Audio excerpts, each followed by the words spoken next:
ẹ gbowó ẹ má sọ pé ẹ rí o ẹ sọ pé ẹ sùn àwọn ọmọ yẹn wá gbé ọ ẹ ṣe sà pàṣẹ bó ṣe rí gan ẹ ṣe sàn yẹn ṣe lásùn làwọn ọmọ yẹn wá jí gbé lọ fún AIT ló TVC NTA Channels BBC CNN ẹ bá wa sọ pé wọ́n ti jí Jésù gbé o wọ́n jí gbé o bàtà wa sùn. nígbà tí a pẹ̀lú àwọn àgbààgbà péjọ wọ́n péjọ wọ́n sì gbìmọ̀ wọ́n fi ọ̀pọ̀ owó fún àwọn ọmọ olóògùn ìjọba ṣoṣáájú jẹ́ bí wọ́n ti ń lọ bí wọ́n bá òun yẹn ṣe ń lọ wò nínú àwọn olùṣọ́ wá sí ìlú wọ́n ròyìn gbogbo nǹkan wọ̀nyí wọ́n ròyìn gbogbo tí wọ́n rí fún àwọn olórí àlùfáà nígbà tí wọ́n pẹ̀lú àwọn àgbààgbà péjọ wọ́n wá péjọ pẹ̀lú àwọn tí wọ́n sì gbìmọ̀ wọ́n fi ọ̀pọ̀ owó fún àwọn ọmọ ogun náà wọ́n wí fún ọ pé ẹ wí pé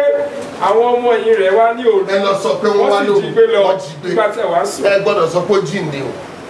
ẹ gbọ́dọ̀ sọ pé ó jíǹde wọ́n níbẹ̀ ni olùkàkùn wa lọlé ẹ ó wẹ̀ ó jẹun wọ́n á sọ fún àgbẹ̀ yìí dáadé ẹ ti dé ni báwo dé níbi tẹ lọ ibẹ̀ yín ò dẹrùn wá obìnrin jẹ́ kórìí ẹ pé tó bẹ́ẹ̀ sẹ́ máa wá wà kú wá nìyẹn o ti ń fọ̀rọ̀ wá bẹ́ẹ̀ lówó n bá sọ fún ẹ̀sìn tí n bá gbọ́ ń ta pẹ́rẹ́ ó kú àtẹlẹ́ da ẹ̀yìn kí ló ṣẹlẹ̀ balẹ̀ mi ojú mi méjèèjì mo fi rí gbọ̀ngàn yẹn tó jí mi áńgẹ́lì gan ló wá yí òkúta kó lé mi báyìí ṣe é fara ìbalẹ̀ yẹ kó yẹ pé mo ń tẹ̀ mọ́ ẹni tí ń sìn tí mo bá gbọ́ ń ta wọ́n nìkan ló máa sọ pé mo lọ́wọ́ tó ti rí o mi ní sọ fún yàn balẹ̀ ṣé kó jíǹde kí ló dé obìnrin yìí yọ dá mi ọ̀rẹ́ obìnrin wa lọ sọ́dọ̀ rẹ̀ lọ ṣe sí breaking news àwọn ọmọ ẹ̀jẹ̀ wa lóru wọn wá jí gbé nígbà tí àwọn sójà tó wà mẹ́sàn reporting ọba forúkọ ọkọ ẹ̀ sí ọkọ ẹ̀ dapt gan báwo ló ṣe máa lọ sùn gbà jẹ́ kó rí ẹ pé ọkọ ẹ̀ wò ló dapt political statement ló gbọ́ yẹn kí ló jẹ́ political statement propaganda kọta gbọ́ lórí news ọkọ mi sọ fún mi pé tí mo bá gbọ́ ń jà ìwọ nìkan ni mo sọ fún tí mo bá gbọ́ ń ta ó sọ fún pé ó jíǹde ń tòótọ́ lónà bá tún gbéra lọ́dọ̀ ọ̀dọ̀ rẹ̀ CNN láwọn yẹn ń kà láwọn yẹn ń gbọ́. The guy was stolen when the soldiers were sleeping, reporting the soldier on site. Wọ́n bí ọ̀rá yìí gbogbo sórí yìí ti àwọn obìnrin tó wá ti mọ nǹkan kan akọ́ máa bẹ̀rẹ̀. Wọ́n jókòó síbẹ̀ ọ̀ntọ̀ yìí tàbẹ̀là wọ́n ní wọ́n jí gbé ta ló jí gbé tó mọ̀ pé ọkọ rẹ̀ ni bẹ́ẹ̀ ni mo tẹ̀ fẹ́ bèrè kéré lágbájá kọ́ sọ fún ìyàwó èké ṣé èjọ nítorí Ọlọ́run èmi ò gbọ́dọ̀ mi ò sọ kí ni mo sọ fún ẹ mo sọ kankan tí mo bá gbọ́ ń ta ìrere tó pọ̀ jù ó sọ pé wọ́n jí Jésù bí ìrere abẹ́lé ewì àtẹnudẹ́nu kí ni mo bá yín sọ náà sọ kankan ó ti bẹ́tà tójú bá yẹ ojú kóun má yẹ o má jẹ́ kí n gbọ́ tójú bá ti dé kì í rí ta o tó bá dẹ̀ lọ sọ ìwọ ló mọ bí tó ti gbọ́ màá yọ ẹ lè jẹ́jẹ́ mi torí ọkọ mi ò gbọ́dọ̀ mọ̀ pé mo sọ fún ẹ o ti gbọ́ bẹ́ẹ̀ ni tàn yẹn rìn láàrin ilé láàrin àdúgbò díẹ̀díẹ̀ ṣùgbọ́n ètò gbogbo ayé ń gbọ́ wọ́n wá jí gbé ni o ẹ rí ẹ wá ní kí bọ́ọ̀ sọ pé ẹ̀yin tẹ́ wá gbàgbọ́ nísìn lọ́dún yìí ká ṣẹ̀ṣẹ̀ kọ orúkọ yín nítorí ẹ̀rí àjíǹde kí ló sọ pé ṣẹlẹ̀. nínú ẹni tí nígbà tí ẹ̀yin ti gbàgbọ́ pẹ̀lú. nígbà tẹ́ gbàgbọ́. a fi ẹ̀mí mímọ́ ìlérí nì. ká. a fi ẹ̀mí mímọ́ ìlérí nì ṣe èdìdì yín. a fi ṣe èdìdì yín de ká. èyí tí ń ṣe ẹ̀rí ìní wa. ẹ̀rí bí Ọlọ́run ló ní ẹ́ ká fún ìràpadà ohun ìní Ọlọ́run sí ìyìn ògo rẹ̀. ó wọ́n túmọ̀ ẹ̀ ní ọjọ́ Sunday wọ́n á tún rántí ìfarahàn ẹ̀mí mímọ́. Tó bá rántí ẹ̀, iye àwọn tá a fi ẹ̀mí mímọ́ fún, tó bá ti rí gbà last year, ó ní ìdí ẹ̀ ń dí sí à. Olóòtú sọ pé àwa tá a ti kọ́kọ́ ní ìrètí ṣáájú. Nísìn, ẹ̀yin tẹ́ ṣẹ̀ṣẹ̀ join. Mo sọ̀rọ̀ kan fún ẹ, mo ní Ọlọ́run ò ní fi ẹ̀mí mọ́ fún ẹ. Kó kọ orúkọ ẹ sókè. Kó má fi hàn ẹ pé olórúkọ lókè. Kò possible láyé. Kò possible nísàlẹ̀ ilẹ̀. Kò dẹ̀ possible lókè ọ̀. Ẹ gbọ́ ìgbà yẹn. Tó bá rí ẹ̀mí mọ́ gbà ní Sunday, ẹ̀mọ́ tí mo sọ yìí kì í ṣe ẹ̀wọ̀n yẹn Jìbìtì Cindy Kristi Rọ́bì yìí tẹ́lẹ̀ nígbà tí bẹ́ẹ̀ lẹ́nu àpò lẹ́nu mọ̀ irọ́ ló pa irọ́ ẹ̀mọ́kọ́ yẹn ẹ̀bùn nìyẹn ẹ̀bùn ìsọtẹ́lẹ̀ lórí gbà nípa ẹ̀mí mímọ́. Ẹlòmíì kò lẹ́nu mọ́ ṣùgbọ́n wọ́n fún lẹ́bùn. Irú ẹni yẹn ohun èlò ni, ṣùgbọ́n irú àwọn ọmọ wọ́n máa ní ẹ̀mí mímọ́, wọ́n tún wá ní ẹ̀bùn. Tó bá sọ wọ́n yẹn pé má lè pa ẹ̀bùn láì gba ẹ̀mí mímọ́. Fóró wà ń lé ìsìn bí kẹ́tẹ́kẹ́ bá lámù, wọ́n á kàn fún lẹ́bùn gbé bá mi jíṣẹ́ fún àwọn ọmọ mi. Wọ́n á lè ti jíṣẹ́ lẹ́ẹ̀kan, ẹ máa mú notice ìgbà tó kọ́ jíṣẹ́ yẹn, iṣẹ́ yẹn máa strong gan. Ẹgbẹ́ ìwé lè jì iṣẹ́ yẹn á kọ̀ water down torí pé ẹ̀bùn lásán ló gbà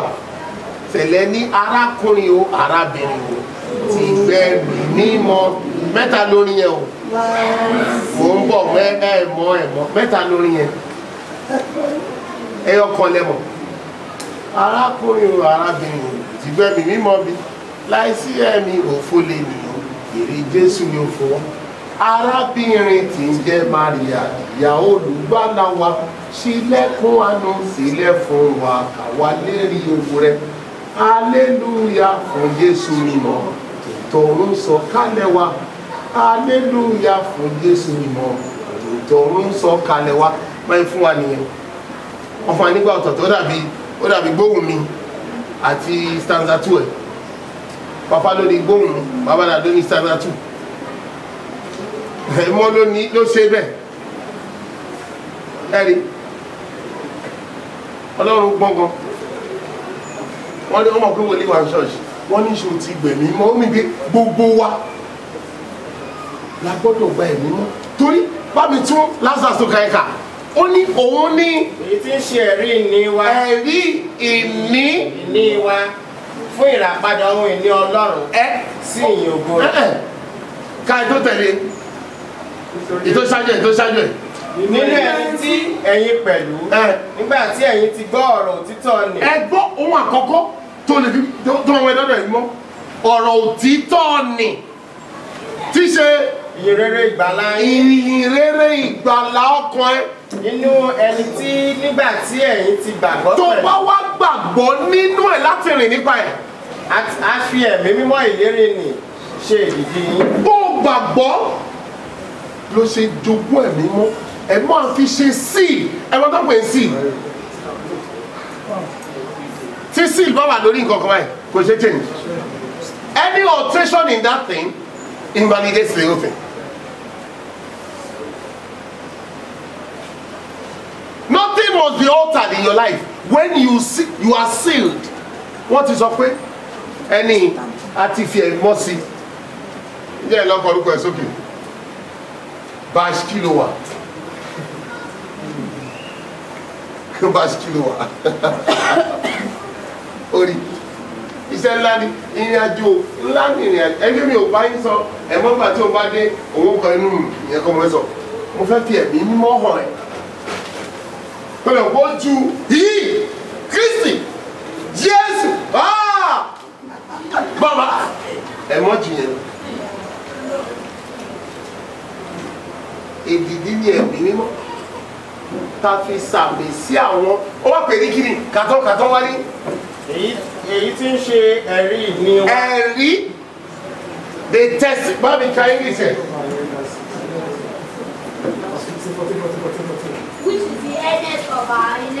the earnest of your inheritance. Until the redemption of the forces possessed. Until the redemption. Títí di ìgbà ìràpadà ohun tí àjogún ohun tí ohun ìní Ọlọ́run sí ìyìn ògo rẹ̀. Until the praise of his glory. Títí Jésù máa fi dé. Ọlọ́run kì í ṣe mistake. Tó bá sọ pé ọmọ mi lèyí, kò ní sọ pé kì í ṣe ọmọ mi mọ́. Kì í ṣe mistake. That's why ó gba Ọlọ́run ní 30 years kó tó lè fi Jésù lọ́mọ. Jésù tó fi ránṣẹ́ sáyé.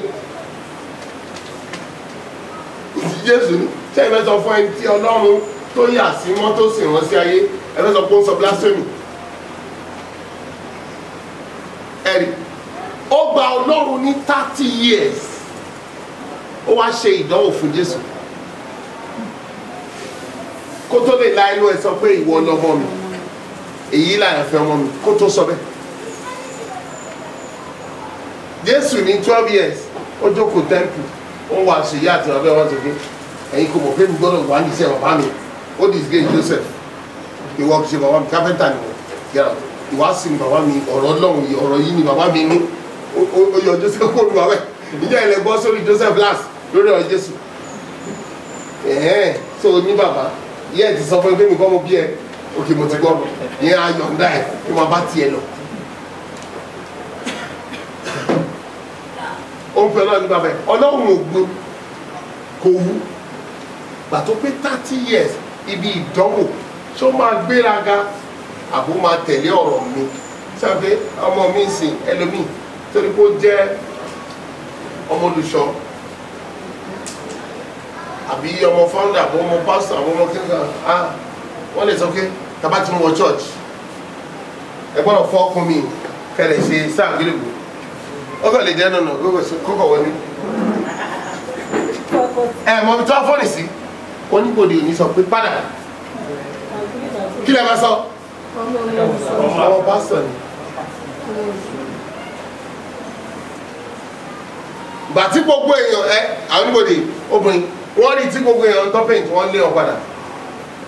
ìyàwó olùṣọ́ ìyàwó pásítọ̀ ni àwọn ló mọ gbogbo ètò àwọn ló mọ wọ́n yọ̀ǹda Ọlọ́run ń gbóde Jésù kó náà ṣe bẹ́ẹ̀ èmi tí mo ti òkè ọ̀run wá tí mo ní adé ní òkè ọ̀run ìwọ yóò wá kékeré mi kúnlẹ̀ kí kó baptisi àkókò máa rìn láyé tí bàbá mi bá kọ́ mo change ó torí mi yí padà ó torí mi yí padà ó ẹ mọ ìdí bẹ́ẹ̀ fọ́ọ̀mù ni ó dò dìde láyé èmi lè ní máa ṣe baptisi fún ẹ John ó lè kí kọ́kọ́ ṣe baptisi John wá tì sí ìwọ tí mo mọ ìtàn ẹ tí mo mọ̀ pé kò sẹ́ni tó dá ẹ abí ẹni mi ò tó ṣe o Jésù ní jọ̀wọ́ ẹ̀ bẹ́ẹ̀ ó yẹ fún wa láti mú òdodo ṣẹ orí Ọlọ́run wú pé eléyìí lọ́mọ bọ́dẹ̀ sí ní ìbọn mi báyìí ohun jáde látòkè nínú eléyìí la yàn fẹ́ ọmọ mi o ẹ̀ ń tínú mi dùn sí ẹ̀ kò sọ pé ẹ bá gbọ́ tẹ o ó tún dákẹ́ Ọlọ́run tó gbọ́ kó ń tètè sọ̀rọ̀ ó dákẹ́ ó ń wò báyìí títí tó fi kọ́ àwọn èèyàn wá sórí òkè padà àtọ́ débẹ̀ tán tí Mósè dé tí ohun ìwà ẹ̀ tó lè kó ó mú òfin àti wòlíì ṣẹ ó sọ ní Matthew 5 pé mi ò wá láti pa òfin tàbí wòlíì run bí kò ṣe láti mú ọṣẹ ó wá lórí ètò ìpadà ó wá gba òfin àti wòlíì àwọn àsọtẹ́lẹ̀ ti ṣẹ àwọn òfin àti mú ọdún ó wá gbà sínú ara ẹ̀ ayé ìpadà wá sọ pé wọ́n wá sọ pé tẹ́lẹ̀ pé ẹni tí mò ń pè láyà fẹ́ ọmọ mi ní ẹni tí mo ní lùlù sí gidigidi ẹ̀yìn láì tí yín kẹ́gbọ́n kó ló bá sọ fún mi. lọ́wọ́ wo àwọn sọ́mọ̀ dídán ṣíjìbò ó ṣíjìbò sì wo òǹkan láti inú àwọn sọ́mọ̀ wá tí ó wípé èyí yìí ni àyànfẹ́ ọmọ mi ẹni tí inú mi dùn sí gidigidi ẹ máa gbọ́ tirẹ̀. Bàtọ́ sí baptism wọn sọ pé ẹgbọ́ tiẹ̀ Ọlọ́run létò progression tẹ́tìrì wà ní ẹgbọ́ tiẹ̀ ní gbígbọ́ tiẹ̀ Pétérù takò Pétérù alágídí kan báyìí ó ní mo lọ kú tí bá ti àwọn bàbá máa mú mi wọ́n máa pa mí máa jíǹde lọ́jọ́ kẹta Pétérù sọ pé kò ní rí bẹ́ẹ̀ kí ló máa ṣe ẹ́ ọmọdé kìí sọ pé bẹ́ẹ̀ lójú àgbàlagbà ní oṣù ẹgbẹ́ náà kò máa sọ lóyún ló wà kú wájú ẹ kú ìgbọ́dọ̀ kọ́kọ́ kú kó sinmi náà Jésù ọ̀rẹ́ èṣù ni ẹ èjì tó kó sí ẹ lórí ìgbọ̀ngàn ìṣòro ayé ẹ èṣù ni ẹ láti gbà tí mo ti mọ̀ ẹ ọ̀gá lómi amọ̀kẹ́ ọmọ kékeré ni ìṣèlú ẹ̀yẹ wá ń bí tọ́wọ́ tẹ̀ ń pè òṣèlú àwọn akọ́kọ́ respect àwa làgbà ara lè Pétérù èjì ẹ ti kó sí lọ́pọ̀lọ́ ọlọ́run kó yọ wá mo sọ fún ẹ pé ẹ̀mọ́ àfiṣe ìdídí ọdọọdún náà máa ń pè ó ọdọọdún kò ẹ̀mọ́ òun pé kò ṣùgbọ́n Ọlọ́run ṣe kíkan ṣẹlẹ̀ látijọ́ ní Pentecost wíìkì yìí mo wá wòlíì ṣọ́ọ̀ṣì ẹ̀wájọ́ fún 7 days àdúrà gidi kì í ṣe sìn everybody ti rẹpẹtẹ àti jẹun yọ everybody owó ní everybody dẹ̀ ń wá báyìí owó wíìkì àdúrà gidi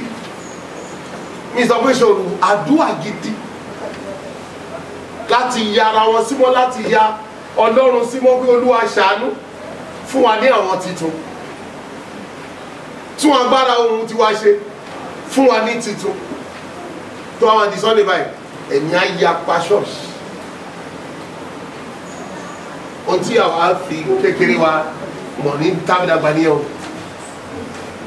Pentecost week adọ̀nkan ọkọ̀ ẹ̀mí máa ń ọ̀sẹ̀ ẹni máa ń gbà pé Olúwa èmi ò fẹ́ wòlíì ṣáà fèmí lẹ̀ bí mi ṣe wà yìí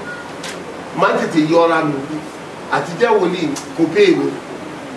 nǹkan méjì mo dẹ̀ sọ fún yín nǹkan méjì mi ò fẹ́ kọ́run mi máa ṣí ilẹ̀ báyìí ẹ̀kọ́ ọ̀rọ̀ wòlíì wọn láti ọkọ̀ kan náà ọ̀rọ̀ ìṣiṣẹ́ mo láì kí wa ìlànà àwọn bàbá tó bá ti rí àwọn bàbá rí tó wọ́n fẹ́ gbàdúrà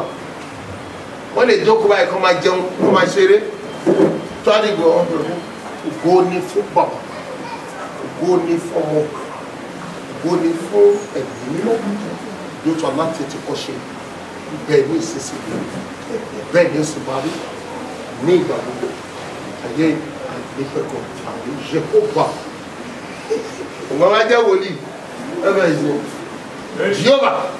yìí Jésù Kristi olùgbẹ́kẹ̀ wọ́n sẹ́rí akọ pé ògo ni fún bàbá ògo ni fún ọmọ ògo ni fún ẹ̀mí mímọ́ mo láìkí akọ yẹn dákú tó máa ń gbára kí Olúwa máa fún mi fọkàn náà yọ̀ǹda mi ń gbọ́dá báyìí èmi kẹ̀ kékeré mo lè ti kọ́ fọkàn kékeré mo ti kọ̀ mi fẹ́ mo láìkí broda mi ilẹ̀ tó ń ṣàkọsí mo dẹ̀ máa ń gbádùn àkọ́kọ́ àmì Olúwa tí n bá ṣàkọ́ mọ́ pa mí presbj tó fi kú at 76 ó sì ń fakọ ẹ̀rìn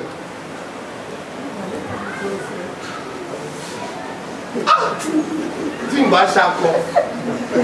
wọn bí mi lè ń ṣẹlẹ̀ padà bó ṣe kúrú tó bá wọlé sáàrin yín ẹ mọ̀ pé alágbá wọlé a tún kọ́ra ó ní style tó fi mọ́ pa ẹ̀ a wá fi ọ̀pá ẹ̀ sáàrin ọwọ́ méjì ẹ̀ a fọ́ síbi orí adé ẹ̀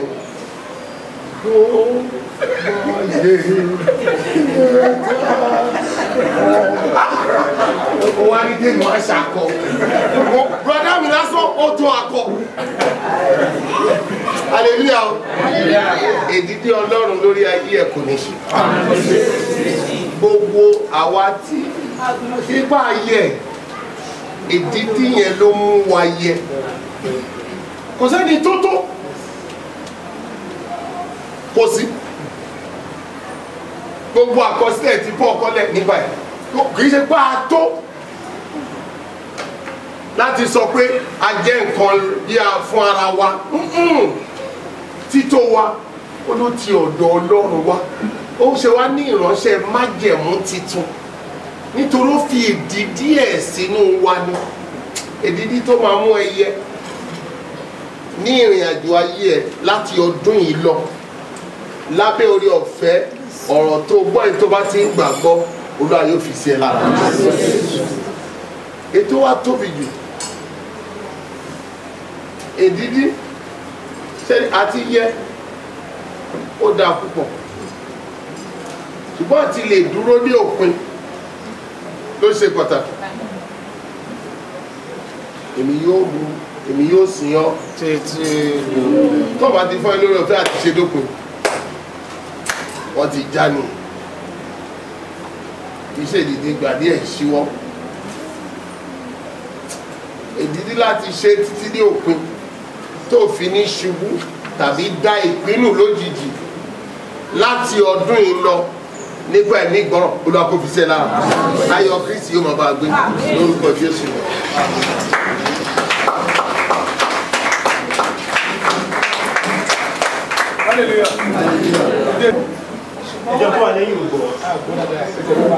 Pé wọ́n ní láìsí àwẹ̀ àti àdúrà pé iṣẹ́ ìyanu kò lè ṣe ṣùgbọ́n wọ́n sọ pé àwẹ̀ àti àdúrà kọ́ ni Ọlọ́run sọ ń bẹ̀ ń lórí ni kò yé mi. Ní ìsọ pé wọ́n ní àwọn tó fẹ́ wárápá èyí mo ní kí wà bá mi wọ̀ Matthew ọmọ ìyàwó kọ́ ìyàwó àtọkọ nílé yìí o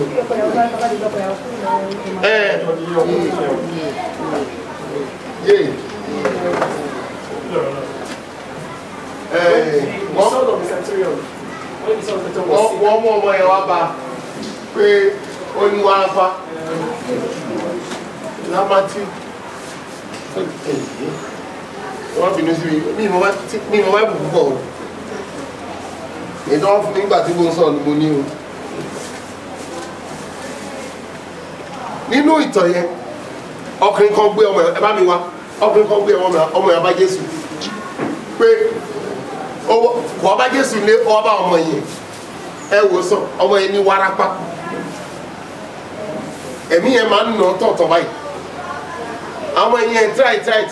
títí wárápá ò lọ. Ẹ̀jẹ̀ wòlíì ọ̀la nígbà náà lé àwọn ọmọ ẹ̀yìn Jòhánù tó wọ́n pé ẹ̀yìn ẹ̀kọ́. Jòhánù kè ó jẹ́ kọ́ Jòhánù tí náà na ṣé lùtù ni lùtù kọ́ o lè jẹ́ lùtù láyé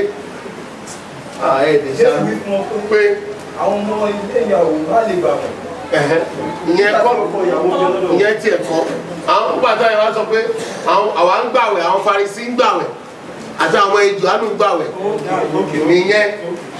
ìdáhùn sí yẹn wà ní Matthew chapter 5 nígbà tí sọ pé bí kò ṣe bí òdodo yín bá kọjá sí àwọn Farisí àti àwọn akọ̀wé ẹ ò lè wọlé ìjọba àrùn láíláí. ẹ wá ní pé nínú ìrìnàjò ọmọ yìí ní gbogbo ayé wọn kò sí tán ti gbàgbọ́ Pétérù fẹ́ ṣe àmì lẹ́nu ọ̀nà dáadáa kò rántí àwẹ̀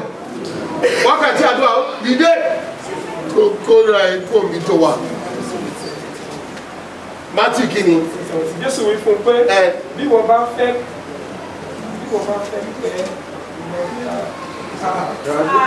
kí ló wá lè tó yìí fẹ́ẹ́ àbọ̀dá ṣùgbọ́n irú èyí kì í jáde lọ bí kò ṣe nípa àbúdá sí àwẹ̀ ok. verse 21 17 bóyá lọ sí. nígbà náà ni àwọn ọmọ ẹ̀yìn Jésù tọ̀ wá lẹ́yìn. wọ́n wá bá lẹ́yìn tí wọ́n lè wọ́n sọ. èyí ṣe tẹ̀wá kò fi lè jáde. kí ló dé tá a lè lé wárápá ìjáde. Jésù wí fún wọn pé nítorí àgbàgbọ́ yín ni. ẹ̀dùn ṣé mo sọ lẹ́fẹ̀ẹ́ aláìgbàgbọ́ one. lóòótọ́ ni mo ṣàwí fún yín. mo wí fún yín pé bí ẹ̀yin bá ní ìgbàgbọ́ bí ìwúrò mustadi. ẹ̀yin ò wí fún òkè yìí. ẹ sọ fún òkè pé. ṣí ní ìlọ sí ọ̀hún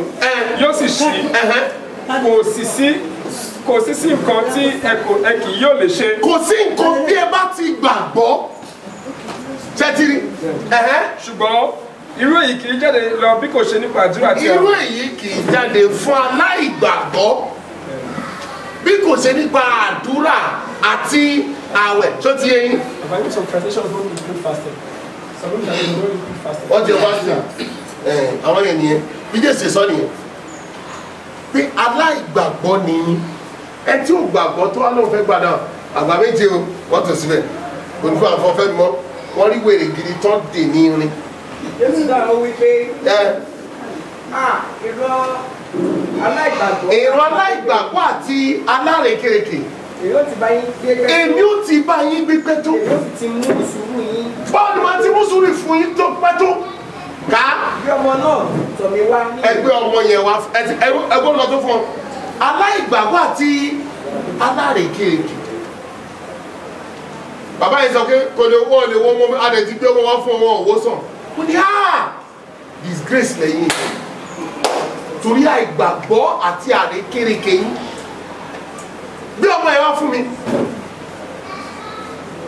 kí ló ṣe sí Matthew 17 ni o àbí ẹ̀mí sọ pé 17 bọ̀ tí mo gbé èmi o ní ìdìsáyé sí báyìí kí n dáhùn ó yá fún mi. nígbà tí wọ́n bẹ̀rẹ̀ ní Galilee. ìrọ̀ mi tó dé yẹn Matthew 17 yẹn. èmi yóò ti bá yín gbé pẹ́ tó èmi yóò sì ti sùúrù fún yín pẹ́ tó bẹ́ẹ̀ tọ̀ mí wá nìyí yóò sì bá wí. ó bá èmi yẹn wí. ẹ̀mí èṣù náà sì jáde kúrò lára rẹ̀ a sì mú ọmọ náà lára dá ní wákàtí lóko náà. ó tó ṣẹ́tìrì kò Jésù ò pìtì àwọn àwọn ọmọ ìjọ ṣáà sọ pé kí ló táwọn ń gbàwẹ̀ táwọn ọmọ ìyẹn ò gbàwẹ̀ táwọn Farisí náà ń gbàwẹ̀ Jésù ní àwọn ará ilé ìyàwó wọn kì í gbà ńgbà tọkọ ìyàwó wà pẹ̀lú wọn ẹ bá Jésù tó gbọ́n ńgbà tó ń lọ tán ó ní èmi ó sì wà pẹ̀lú yín títí dé òpin ayé tí omi ò ní fi ilẹ̀ ńgbà kan sẹ̀lẹ̀ tún wá dé sẹ̀lẹ̀ ní ìjọ mímọ́ bu sí ayọ̀ wáyé ìgbà tọkọ ìyàwó wà pẹ̀lú wọn ó ní wọn nígbàwẹ̀ sọkọ ìyàwó wà pẹ̀lú yín kí ló tẹ̀ gbàwẹ̀ ẹ ti bà ìwé mímọ́ jẹ́ ẹ ti bà ìwé mímọ́ jẹ́ bẹ́ẹ̀ wọ́n ní ìkọ́sẹ́mi yìí àwẹ̀ funfun ọjọ́ méje ìkí ọmọ mi kọ́kọ́ sí Jésù Kristi lábì ogun tó lé ẹwà jíṣẹ́ tó bá yá eléyìí ti rọrùn jù ọkọ ìyàwó bá tó wà pẹ̀lú ẹ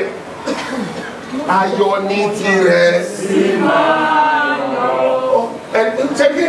oníṣẹ́rẹ́ ó wà so consistent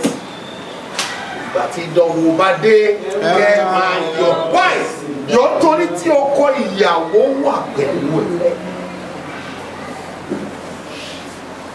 tó ti yẹ yín mọ̀ next. pé wọ́n fún àwa náà ní ọ̀rẹ́ káàkiri nǹkan tẹ́mi sọ fún pé ẹ̀ ń bú wa èmi náà yìí máa nínú sẹ́yìn ló dé gbọ̀n bó ti jọ ọmọ ọdún mẹ́rin. ẹ̀yin dé kẹ́ wá gbọ̀n ni tẹ́lẹ̀ mi wọ́n bí mi kí n gbọ̀n rárá. àfi tó bá omi sẹ́yìn. inú àwọn márùn-ún tájọ ṣe kékeré mẹ́rin ló gbọ̀n ṣùgbọ́n ní gbogbo ọ̀sẹ̀ Olúwa má gbàgbé ìdájọ́ sọ̀rọ̀ èmi ò ṣe wòlíì o rọ̀dá tó mi tẹ́tí wọn wòlíì sì kò ní sí alákọ̀ọ́mọ́ ẹ̀wọ̀n wòlíì máa rí gúrúùpù kan wáyé lára nù ákùnrin wọn rẹ̀ àwọn èèyàn tó ti táàrẹ̀ ti mú ẹ̀dígẹ́t aṣọ wòlíì ló wá kọ́ wọn ta ń sìn ní fòtìgì. mo sọ́rí o tẹ̀rí nínú. Holy Ghost. Ẹ̀mí mímọ́. Sir, Holy Ghost. What is Holy Ghost? Ṣé wọ́n mọ̀ fi parí ẹ̀? Wọ́n wọ̀rí, wọ́n fi ìdí wọ́n padà sí in the end. And what is the characteristics of Holy Ghost in the life of human being? Mo wá sọ nǹkan méjì nígbà tí mo parí ẹ̀ wọ́n padà mo ní is the seal. Ṣé mo sọ bẹ́ẹ̀? O ti bá bù pé ẹ máa ń fún ní ìtumọ̀ míì. Wọ́n lè fi ká àwọn ìwà ẹ̀wọ̀n yìí mo ní we will have to treat it also next week. Mo ní ìwà ẹ̀ ní pé nígbà tí ìdánwò bá dé kàkà kó o sunkún òun ló máa kò ní jẹ́ kára ní ẹ láti inú ó yàtọ̀ sí ẹ̀bùn ẹ̀mí. Mo sọ lẹ́ẹ̀kan ó wà mẹ́rin ṣàkàgbà tí mo sọ̀rọ̀ bí Paul ti ṣàlàyé ó ní a fi ṣe síl fún ẹ bí ẹni ìràpadà tí Ọlọ́run máa jogún yẹn kí òun ní ó gbọ́dọ̀ wà láyé ẹ ká tó lè kọ́ orúkọ ẹ lókè ọ̀run. Bó ó rí gbà ó ń ṣọmọ Ọlọ́run èrò ṣọ́ọ̀ṣì ni ẹ́ èrò ṣọ́ọ̀ṣì dẹ̀ ló pọ̀ jù kì í ṣọmọ Ọlọ́run.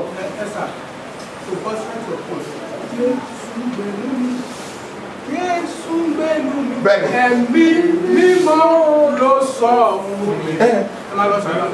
Ó ti yé so láti inú ló ti ń ṣiṣẹ́ kó má bàa wà oppressed nígbà tí ẹ̀ gbẹ́sẹ̀ lè máa tẹ̀ ẹ́ pa kó fún ẹ pa tó rójọ́ ga ẹ kò ní dùn ẹ nígbà tó gbẹ́sẹ̀ lé ẹ má máa fi ẹsẹ̀ ró á dẹ̀ máa mú wọ fẹ̀ á máa mú ẹ gbòòrò when you pressurize a pipe omi tó máa jáde mẹ́ will go further ẹ má máa mú ẹ you will expand nísìnyí àwọn kan sọ pé wọ́n ń calculate ẹ o lè kọjá bí a máa ṣàn ẹ ká wọn á tún fi ẹ lọ púpọ̀ hàn ẹ iṣẹ́ mi wọ́n nù ẹ ti ṣùgbọ́n ohun tó ṣiṣẹ́ fún láyé ẹ àkọ́kọ́ ni pé a fi ṣe ìdíde sí ẹ lára kò sí agbára tó máa rí ẹ tó bá ti rí lára ẹ tó mọ̀ pé kò sẹ́ni tó máa dojú kọ ẹ tó máa borí kò sí bí wọ́n ṣe lágbá tó kí wọ́n ní ìmùlẹ̀ tó le tí wọ́n bá dìde ogun sí ẹ wọ́n á túká torí èdídí tó wà lára ẹ tọ́ọ̀tì náà ti ní tó bá ti fọwọ́ kàn báyìí o ti ṣẹ̀ sí ẹ̀mí mímọ́ ẹ̀ṣẹ̀ sí ẹ̀mọ́ kẹ̀kẹ́rẹ́ ó máa fi wọ́n fún ọ̀tá wọn ni ó fọwọ́ kàn ní ẹ̀yin ọ̀tá ẹ̀ lọ borí ẹ̀ tó bá dẹ̀ ní kọ́ta ẹ̀ lọ borí ẹ̀ kò sí bó ṣe múra tó ó fi tọrẹ fọ́ta ni ó ti yọ wa God bless us sir.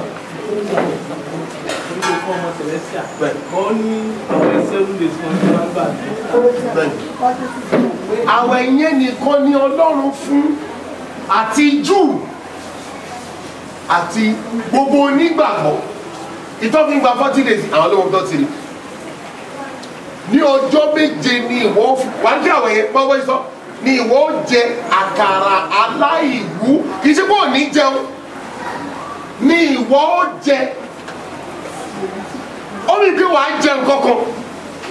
tó bá ti di ẹ̀yìn ọjọ́ keje máa jẹ ìwúkàrà náà jẹun tó wù ẹ́ jẹun tó kàn ẹ́ ṣùgbọ́n tó bá di ọjọ́ méje yẹn ohun tó fẹ́ jẹ ni àìwúkàrà tó ọjọ́ méje yẹn kì í sọjọ́ ìwọ kò gbọ́dọ̀ jẹun kò sí oúnjẹ rárá mo sọ pé bàbá lọ síbi kan wọ́n ní kan gbààwẹ̀ bàbá sọ ẹ́sìpẹ́dì gbé mi lọ sí ìtírìtì kẹta tọmọ ṣọ́ọ̀ṣì kan ti níyà pàdé ó wá wọnú bọ́ọ̀sì fún mi lóúnjẹ ó jẹun tó fáìn ló jẹun wá dé orí àgàsùn jẹ́ gbàgbọ́ Jehovah Jésù Kristi Michael mímọ́ Ọlọ́run kan ṣoṣo tí kò pé méjì Ọlọ́run mi Ọlọ́run àgbáyé lábẹ́ agbára ẹ̀ wà ní ìjọ ǹjẹ́ wọ́n kó orí gbé kó gbàwẹ̀ ṣùgbọ́n a ti jẹun Ọlọ́run bá ṣe jẹ́ kí ọ̀nà kó pọ̀ jù àní kí ẹ tó máa túmọ̀ fẹsẹ̀ làwọn olóhùn jáde gbà olówó agàrí ẹ tó máa gbà fún agbọ́n ti jẹun àwọn máa kú sí ẹbí òṣogún òun ẹ̀ ló máa lọ interpret olóhùn yọ̀ọ̀yọ̀ àjọ ẹ̀ tí ò gbọ́ làwọn ẹ̀ wò ó dẹ̀ túmọ̀ dáadáa gbogbo ó lọ bá ní àbí ó pẹ́ rárá nítorí àwọn aláwọ̀ ẹ̀pọ̀ púpọ̀ láríwá àwa ti jẹun ó ní sọ pé pọ́pọ́ òkúrọ́ àméjìlá jọ abẹ́yẹn àti ekiri ẹni tí ká ó ní ṣùgbọ́n àwa ti jẹun ó ní àwọn èèyàn òkè àwa ti jẹun ẹ̀wọ́n ní kọ́ ló jẹun aláwọ̀ yìí tó ní ẹ̀yìn àwọn òtí ìgbòyìn ó ló dẹ̀ túmọ̀ Father in law said there are those who are fasting amongst us but we have eaten. Only tó ń parọ́ níwájú náà we have eaten lọ́sọ̀ òótọ́ lẹ̀ ní àti kíni láti jẹun àwọn ẹ̀ pápá kò ráyè asáré jẹ nǹkan okùnrin la fi ń gbé kìtà ẹ má lọ kó bá mi kí wọ́n ṣubú sí ẹ sọ pé ẹni mọ́ ni ẹ bó gbé mi ṣubú àìjẹun mi ló jáde lọ́lẹ̀ tẹ́lẹ̀ pé lẹ́gẹ́gẹ́ ni bàbá ó wọ̀ kún láṣọ ni wọ́n lọ wọ́n gbé òyì kọ iṣẹ́ ẹ̀dẹ̀kẹ̀rẹ́ ó lè ṣiṣẹ́ látàrọ̀ ṣúlẹ̀ oúnjẹ àárọ̀ ẹ̀ déédéé ìta àwọn sáyẹ̀nsì àgbéjáde ti pé make sure you eat your breakfast make sure you eat it òun ṣe déédéé sẹ́jẹ̀ ìwọ́n mo ṣe mí tì mí ò lè ṣe náà sẹ́jẹ̀ kí ló wà gbé wá mí tí ẹ má sọ̀rọ̀ ṣe ẹ̀ẹ́jẹ̀ ló wà fi dá mí tì o ṣe ẹ̀ẹ́jẹ̀ ẹ̀jẹ̀ ká máa sọ̀rọ̀ lọ ìgbìmọ̀ ń lọ síwájú ẹ ti rí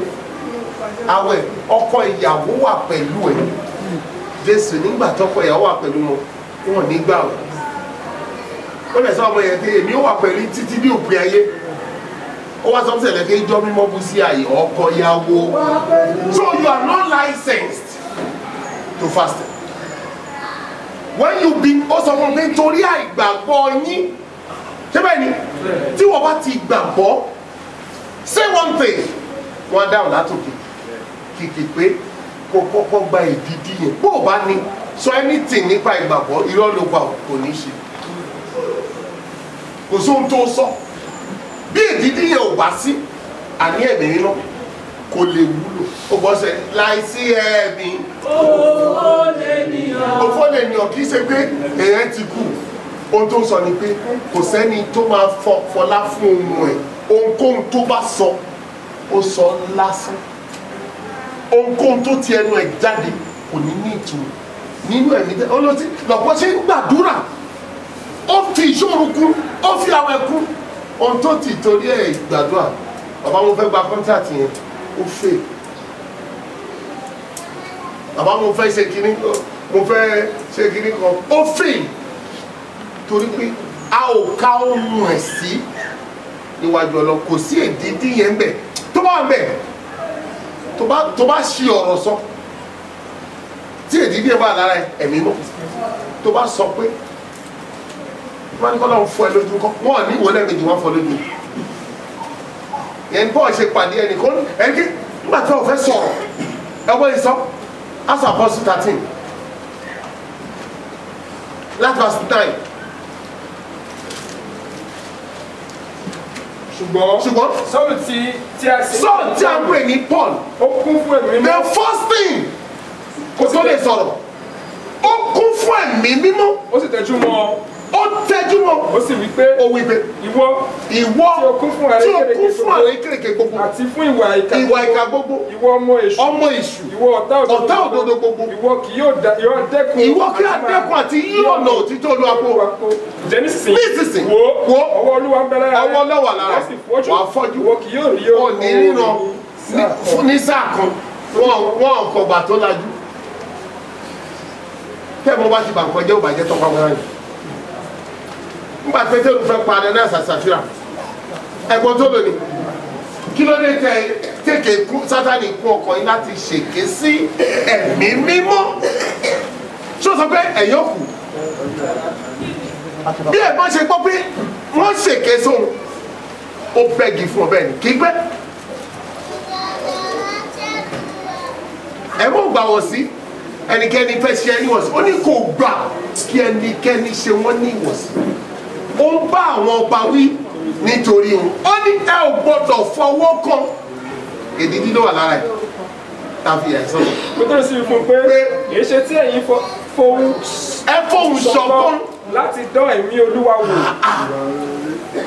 ẹ̀ṣẹ̀ àwọn tí ń sìn ẹ̀ṣẹ̀ àwọn tó sìnkú dádì ilé yín ó wà lẹ́nu ọ̀nà fẹ́ gbé wọn náà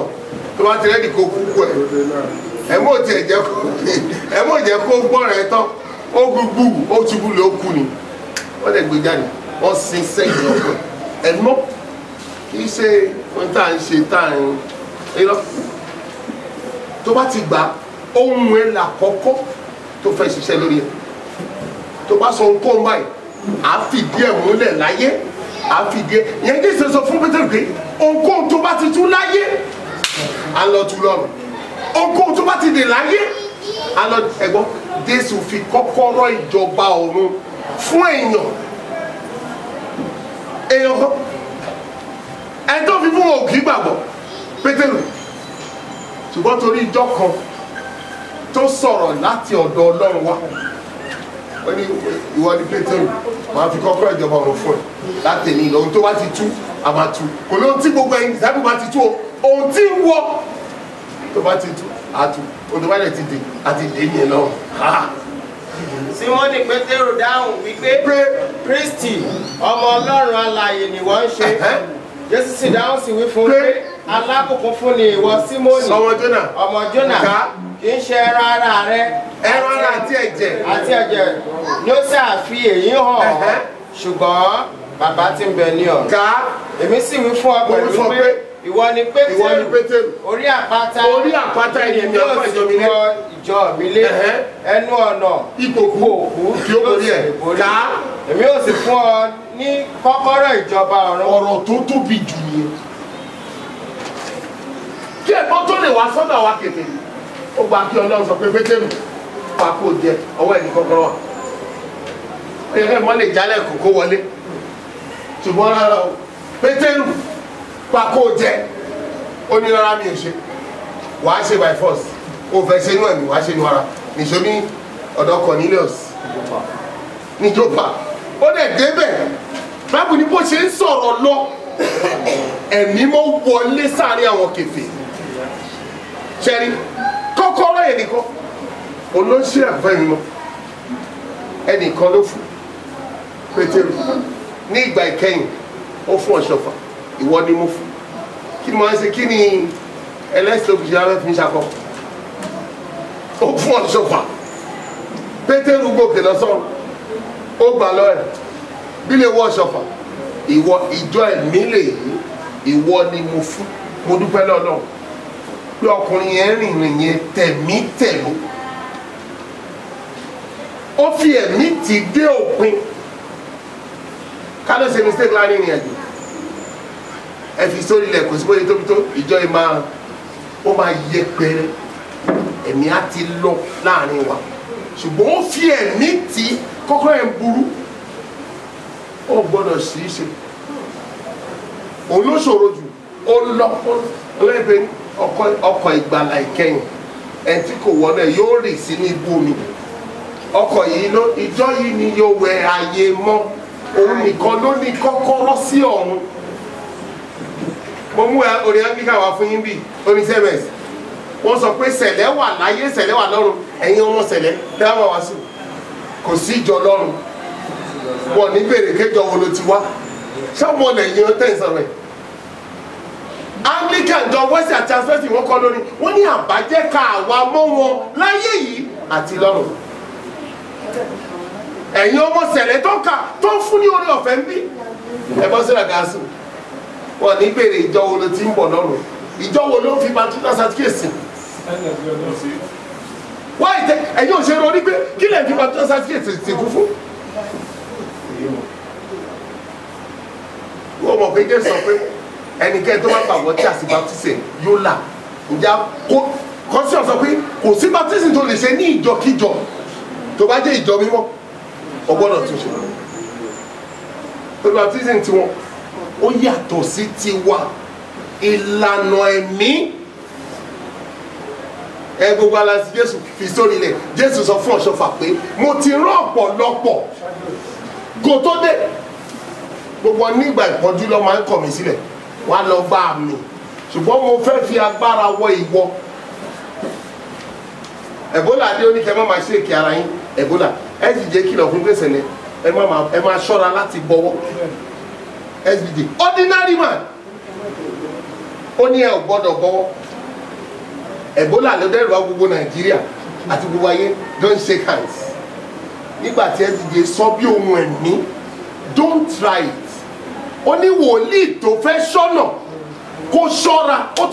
ó tún fi yẹn ṣe compulsion kò gbọ́dọ̀ bọ́wọ́ pẹ̀lú ẹnikẹ́ni wòlíì tó ń bọ̀ aṣọ́nà wọn ti kọ́kọ́ sókè hallelujah báwo ni hallelujah lásán ó wọlé ẹ gbà sílẹ̀ ó tó jọ wẹ́tà kẹ́ bọ́ọ̀lù ṣe ń lọ àwọn afẹ́sí ẹ̀mí mímọ́ yìí Kristi bàbá ní tó bá bọ̀wọ́ èṣù yóò fara hàn ẹ́ kì í ṣe Ọlọ́run ṣé wọ́n mọ Ọlọ́run ju ẹ̀sìn jẹ́ ṣọ́ọ́ lọ mo lè sọ wípé lókè ọ̀run kì í ṣe iye ẹni tó mọ Ọlọ́run ló ń lọ sọ́run ẹni tí Ọlọ́run mọ̀ lọ́lọ́run wá lọ́run ẹ̀sìnjẹ́ kú àwọn olórí ẹ̀sìn kú wọ́n kú a ò gbọ́ nǹkan kan ṣùgbọ́n ẹ̀sìnjẹ́ kú ilẹ̀ mì ẹ mọ̀ àwọn kan tí Mósè kú Ọlọ́run lọ sìnkú Ọlọ́run alààyè ó gbé òkú láti sin mi ò lè gbọ́rú ẹ̀. It's not consistent with the nature of God. Jésù ní ṣọlá òkú ni àbọ̀ náà láàyè ó gbé òkú Mósè ó lọ sí ẹ̀yin lẹ́ ń fún rísìn pé káwọn ọmọ ẹsẹ̀ má bàa sọ́dọ̀ yìí kiri kan pàpá ní ẹ̀yà ibi ìsọ́tọ̀ ibi tí mo bá sùn sí gbogbo ayé yóò wá síbẹ̀ ẹ̀yin ẹ lè sọ pé báwo ló ṣe máa lọ sí ibi tí èèyàn ẹni tó kú sùn sí ó sí bẹ́ẹ̀ gbàtà sí ó sí bẹ́ẹ̀ mo wà mẹ́ Ọlọ́run bá mi ṣe mo sọ fún aṣọ mọ́ aṣọ báyìí aṣọ à ń fún aṣọ báyìí torí ké ọmọ kékeré wàá sọnù come and see the crowd àwọn wọ́ra báyìí ìwọ sọ bí eléyìí sọ bí Bàjídé ó ti kú òní ṣẹlẹ̀ sí àlẹ́ mi torí gbogbo meeting tá ń gbà gbàtí ṣẹlẹ̀ yíwọ́ èrè gbàgbé ọ̀rọ̀ yẹn ó ní I can't stake my life ṣe nǹkan àwọn tó gba ìṣẹ̀lẹ̀ ṣùgbọ́n tí family wọn jẹ́ Pentecostal etiquette ìgbàdẹ̀kẹ̀rẹ́ Ìdáhùsà ń charge Pentecostal wọ Nàìjíríà Ìdáhùsà ní #1 Archbishop Benson Ìdáhùsà ó ń charge dákú oníjẹ́ sọ pé I can't stake my life bí founder bá sọ pé kẹ́ ṣe báyìí tẹ́ bá yí ipò I don't think I want to wait here ọkọ̀ púpọ̀ nù wa lọ because òní teacher wa ṣùgbọ́n èmi àti ẹjọ́ wá sí gẹ́tù mi nígbà tẹ́mi lọ rí pápá tí wọ́n bá sọ pé tíjọ ìbádà ló gbọ́dọ̀ kó mi òun wà lórí amọ̀lẹ̀ ó rajà lè bí sọ pé ẹ jẹ́ kí n stroke lọ́wọ́ nọ́mbà torí wọ́n béèrè nọ́mbà máa kókó lọ́wọ́ ọmọ Kaduna yẹn sọ pé òun ní ìdè Èkó rí ní ìsọmọ Èkó Kaduna lọ́bí mi sí papa jókòó babada ajá ní òkú everybody kú sẹ́yìn ní answer lọ bí ẹ nọ́mbà olú àwọn atalẹ̀ wà ń sàlẹ̀ níbi àmọ́ nọ́mbà ìdákú tó wà ní constitution papa láti gba báyìí hallelujah ẹ̀yin òǹdíje ẹ̀yin àgbààgbà ẹ̀yin adájọ́ màá bẹ̀yìn lẹ́bẹ̀ kan ẹ bá mi fún ní question mi gbogbo ahọ́ òjò ẹ̀rọ̀gẹ́ papa is so loving nígbà tá tàbí òjò àwọn àgbààgbà sọ pé ó tó papa ní ẹ fi wọ́n sílẹ̀ pé àwọn ọmọ wa ni kò yé ẹṣẹ́ ẹ̀gbọ́n nǹkan tẹ́mi fẹ́ sọ náà nígbà tẹ́mi bá sọ tán ẹ wọ́n wò bóyá ó tọ́ tàbí kò tọ́ alókè ó bá ní òkè ọya wọn ò tiẹ̀ ní constitution tẹ́yìn ní bí tẹ́ǹkà ó ní tí wọ́n bá ní bóyá wọ́n ní márùn nísìnyí wọ́n wá ẹ jẹ́ ká pàtó fún ọ̀pọ̀ wa gbogbo alápàtàwọ̀ oníṣẹ́ kó fún ní ìbéèrè mi àní bẹ́ẹ̀ ni torí gbogbo ẹni tó ń lọ sí Bible quiz ọ̀ṣọ́bà kọ́ gbogbo wa la ní personal constitution a máa máàkì ẹ̀ dọ́gba ó ti kà á orí ẹ̀ ó lè máa quote one after the other ó fẹ́ lọ gbàgbé ó láti jọ your constitution your hymn book your Bible and your classical must be the ìsìn ṣáàsán blog bàbí irú ẹ̀kọ́ máa lọ. hallelujah ní àwọn ìgbà yẹn iṣẹ́ agbára là ń ṣe ẹni tó dẹ̀ bí wa ó dúró láàyè.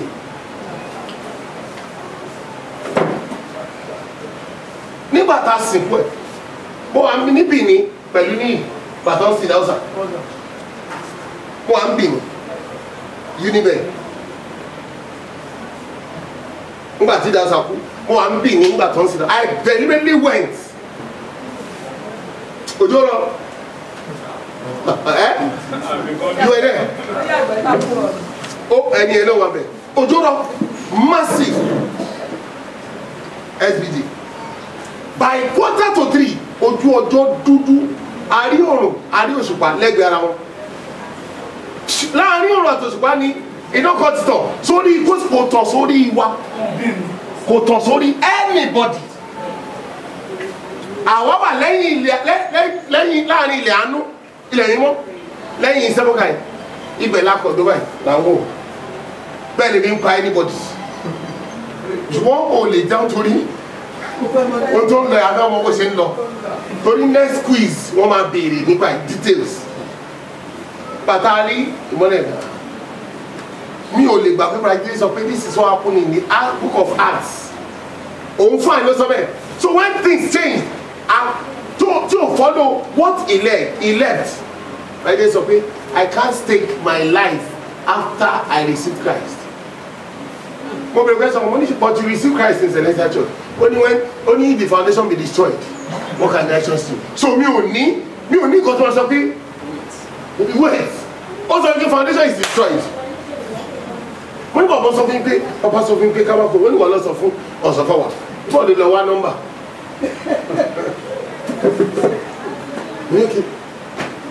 And they left the church. That's one of my pain in my life. Because if we grew up together, this church will be blessed. Because they were for the London Monsor, oh I know issue, Monsor ní Elion Parish. Then because of it, oh I know quiz here. I don't need to lie. Me, Moropa. Whatever I say happen is what I saw. Me first or tomorrow. Me first or I will attend then. That was the man that God gave the key after Peter. Peter was to open the doors for the Jews and the Gentiles. Now, Paul walked in the Gentiles. When Peter left, it took God years before Koto fi ṣẹlẹ̀ ránṣẹ́. Anglican àti Methodist sọ pé àwọn tí a fi ẹ̀jẹ̀ rẹ̀ rà lápè ní ṣẹlẹ̀.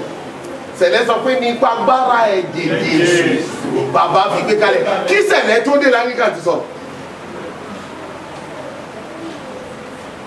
Wọ́n fi ẹ̀jẹ̀ rà láti inú ikú sí ìyè. So ṣẹlẹ̀ ti ré ikú kọjá by the testimony of John and Transparency.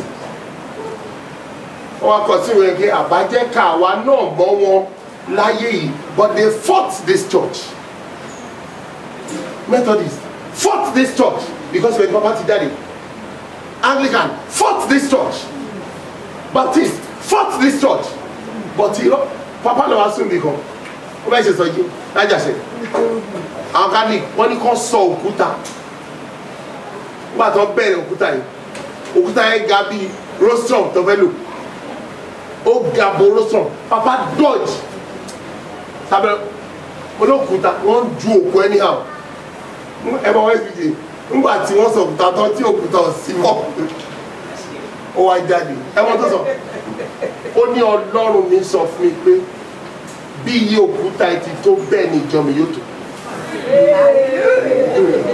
Ìsọjí ti tó. That was the revival for that day.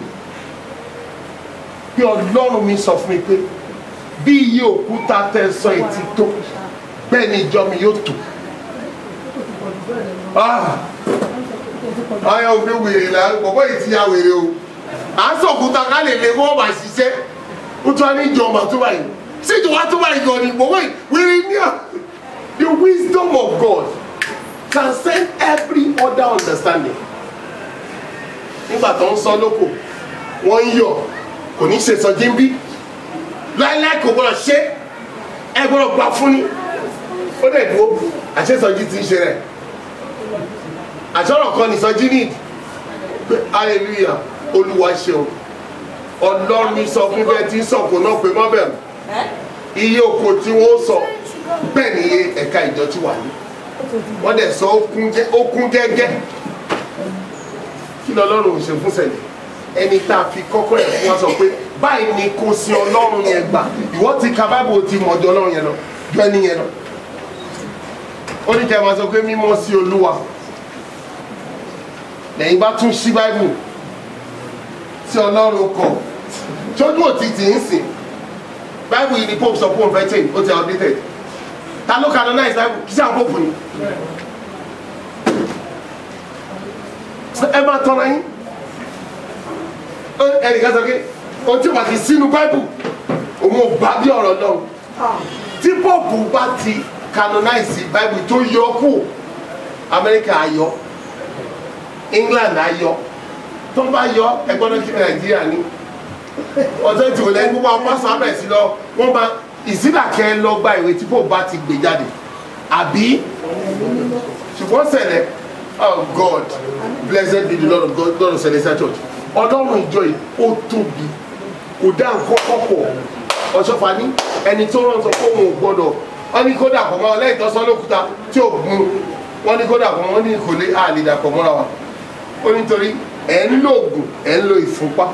ẹ̀ ń lo ìgbàdí tó ń bá sọ pé gbà tó ń bá fọ ọkàn yìí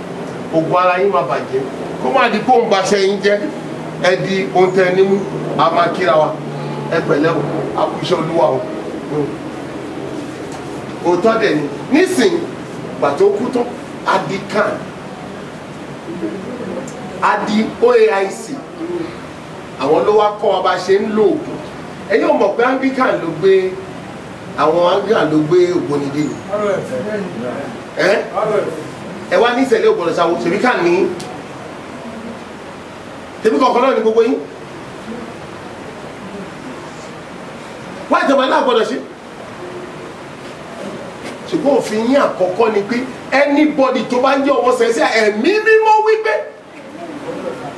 ẹ̀mí mímọ́ irọ́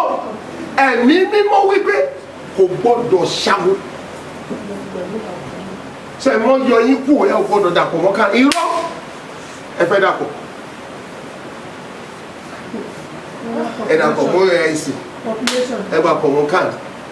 ẹ dàpọ̀ ìjọ tí Israẹli ti darapọ̀ ni Ọlọ́run ti ń bínú gbà tí ò darapọ̀ wọ́n pé Bálákì wá ṣépè fún ọ ó ní látòrí òkè ni mo wò ó ní àwọn èèyàn yà á dágbé a ò ní ká wọn kọ́ léde ó ní kò rí ẹ̀ṣẹ̀ débi ẹ̀ṣẹ̀ dédé bẹ́ẹ̀ wọ́n ń jara wọn lólè bẹ́ẹ̀ wọ́n ń nara wọn wọ́n ń báyàwó ara wọn sùn wọ́n ń ṣe gbogbo wọn Ọlọ́run ò fi ẹ̀ṣẹ̀ wọn bí wọ́n níta gbangba ó ń dá wọn sẹ̀rí ànínú lé bẹ́ẹ̀ ló ṣe ń ṣe fún wa láti jọ́nsẹ̀ ṣùgbọ́n kété tẹ̀ dàpọ̀ báyìí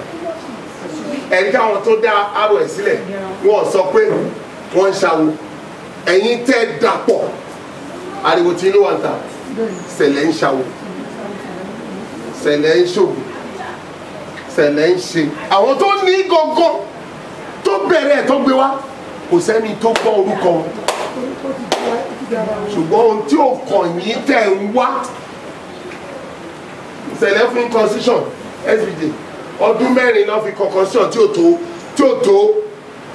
tí ò tó leaflet yẹn ọdún mẹ́rin àwọn ọmọdé fẹ̀sọ̀ ní tabakọ́ débi kan tabadé ẹjọ́ pátá láti tún ká a ní ẹni tó rán mi sọ pé ká fagilé yẹn ohun tó ń fẹ́ kọ́ yẹn ohun tó ń fẹ́ lélẹ̀ ó nígbà tó yá àwọn ti wá òyìnbó kan tí ó wọ̀ kí fún bàbá nìké ìgbà tó sọ pé English ẹ̀rọ kó fún ẹ níbi alẹ́sọ̀ ní SBJ was an extraordinary man ó ní kì í ṣe èèyàn ó ló ń kojú òkè báyìí ó wọlé omi ìhùn ó gbé ìbò kan jáde ó láwọn òun bó ṣe kàwé tó ó ní wọn ọ̀tọ̀ kàwé kọ́kọ́tà wọ́n ti kàwé tó bẹ̀rẹ̀ ó nígbà tán sí dictionary wọ́n bá òyìnbó yẹn exact fitted in that thing SBJ Frenchman ní kò gbé ìbò lọ títí ó wá dá òyìnbó burúkú ọlẹ̀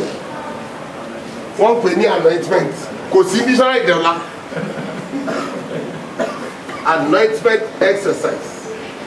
kò sí nǹkan tó ń jẹ́ anointment nínú dictionary di àárọ̀ ọ̀la ṣùgbọ́n dè ní òyìnbó SBJ Ọ̀ṣọ́fà which is legalized anointment ngba àwọn tó bú wa nípa anointment lọ́jọ́ sí wọ́n lọ bẹ̀ sí gba òróró ọ̀dọ̀ wa náà ti kọ́kọ́ bẹ̀ sí gba òróró yìí kọ́ tó ayé sí góyà torí àwọn ọmọ wa ló wá ń rà tí wọ́n lọ ń tà ṣọ́ọ̀ṣì òróró tí SBJ ti bù sí bí tó ti bù sí Orísun ẹ̀ bí tó ti yà Orísun ẹ̀ sí mọ́ kó tó ní kọ́ bẹ̀ sí pọ̀ òróró sí ó yá wọ́n bẹ̀ sí rà lọ ó ń gbọ̀n wọn lára iṣẹ́ SBJ náà ni iṣẹ́ ò parun ogó fọ́nú alẹ́ tí ọ̀rẹ́ kò sí bọ́ wọn.